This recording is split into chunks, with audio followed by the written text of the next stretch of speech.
Hello all welcome back to my channel. അപ്പോൾ ഇന്ന് രാവിലെ തന്നെ ഒരു പൊറോട്ട എടുത്തിട്ട് അങ്ങോട്ട് തുടങ്ങി. ഇത് ആക്ച്വലി എനിക്ക് ഡിന്നറിന് കിട്ടുന്നതാണ് കേട്ടോ. അപ്പം അതിൻ്റെ ബാലൻസ് വരുമ്പോൾ എടുത്ത് മാറ്റി വെച്ചിട്ട് അത് കഴിക്കും. അപ്പം ഡിന്നറിന് എനിക്ക് പൊറോട്ടയും ചിക്കൻ കറിയായിരുന്നു കിട്ടിയത്. ചിക്കൻ കറി നല്ല കുറുകിയ ചിക്കൻ കറിയായിരുന്നു. അത്യാവശ്യം നല്ലതായിരുന്നു. നമ്മൾ വീട്ടിലൊക്കെ കിട്ടുന്ന പോലെ എക്സ്പെക്റ്റ് ചെയ്യാൻ നിന്ന് ഇവിടെ ഒന്നും കഴിക്കാൻ പറ്റില്ല. പക്ഷേ അത്യാവശ്യം ടേസ്റ്റ് ഉണ്ടായിരുന്നു. ഒരു ചിക്കൻ പീസ് നമുക്ക് കിട്ടും. പൊറോട്ട എന്ന് പറയുന്നത് ചൂടാക്കി തന്നെ നമുക്ക് കിട്ടും. അത്യാവശ്യം നല്ല പൊറോട്ട കേട്ടോ. പൊറോട്ട കുറ്റം പറയാനൊന്നുമില്ല, നല്ലതായിരുന്നു. അപ്പോൾ അത് ഞാൻ നൈസായിട്ട് അങ്ങോട്ട് കഴിച്ചു. പിന്നെ കുറച്ച് നേരം കഴിഞ്ഞപ്പോൾ റൂമിലുള്ളൊരു കുട്ടി ഉപ്പിലിട്ട മാങ്ങ കൊണ്ട് തന്നു. ഇവിടെ തന്നെ പുള്ളിക്കാരി ഇട്ടതാണ്, പക്ഷേ സംഭവം നല്ല ടേസ്റ്റ് ഉണ്ടായിരുന്നു.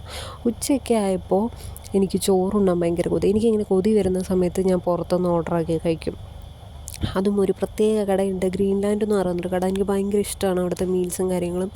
നമുക്ക് എരിശോരി കിട്ടും, പിന്നെ സാമ്പാർ, മോര്, പപ്പടം, തോരൻ, പിന്നെ മീൻ തോരൻ. എൻ്റെ വീട്ടിലൊക്കെ മീൻ തോരൻ വെക്കുമ്പോഴേ പച്ച കളറിലായിരിക്കും ഇരിക്കുന്നത്, പക്ഷേ ഇവിടെ എനിക്ക് ചുമന്ന കളറിട്ട് അത് നല്ല ടേസ്റ്റ് ഉണ്ടായിരുന്നു. പിന്നെ എല്ലാം കൂടെ കുഴച്ചിട്ട് എനിക്ക് ലാസ്റ്റ് കഴിക്കുന്നൊരു പരിപാടിയുണ്ട്, അതെനിക്ക് ഭയങ്കര ഇഷ്ടം അങ്ങനെ കഴിക്കാൻ.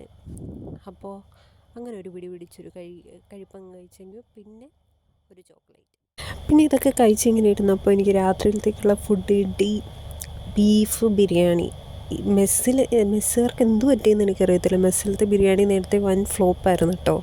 പക്ഷേ എനിക്ക് അന്ന് കിട്ടിയ ബിരിയാണി ഒരു രക്ഷയില്ലായിരുന്നു, അടിപൊളിയായിരുന്നു. നല്ല ഗ്രേവിയൊക്കെ ആയിട്ട്. അത് കാണുമ്പോൾ തന്നെ മനസ്സിലാവുമായിരിക്കും ഇതിൽ എത്രത്തോളം റിഫ്ലക്റ്റ് ആകുമെന്ന് എനിക്കറിയത്തില്ല, പക്ഷേ സംഭവം നല്ല ടേസ്റ്റ് ഉണ്ടായിരുന്നു.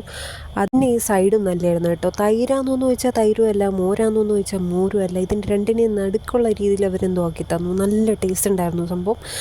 അത് പപ്പടവും പിന്നെ അച്ചാറും ഒക്കെ കൂട്ടി കഴിച്ചപ്പോൾ എൻ്റെ പൊന്നോ ഒന്നും പറയണ്ട. ബീഫ് നല്ല സോഫ്റ്റ് ആയിരുന്നു കേട്ടോ. അപ്പോൾ അന്നത്തെ ദിവസം നല്ലതായിരുന്നു.